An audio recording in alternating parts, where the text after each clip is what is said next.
We have distributed or shared control solutions and applications. And there are a lot of startup companies that actually hire biomedical engineers that work in this field. So what we are trying to do is something called device-device communication. What do you mean by that? It means that we don't need to have implants in the brain. You will have a device that is controlling robots and exoskeleton suit. You probably have an implant in the body, and that sends a signal to a controller outside, and that microcontroller will make decisions. But rather than moving our muscles or stimulating our muscles, it stimulates a device like a skeleton suit.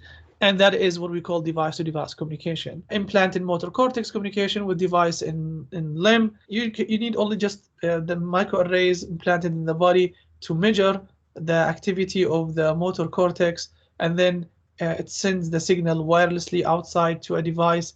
That device is going to control an exoskeleton suit.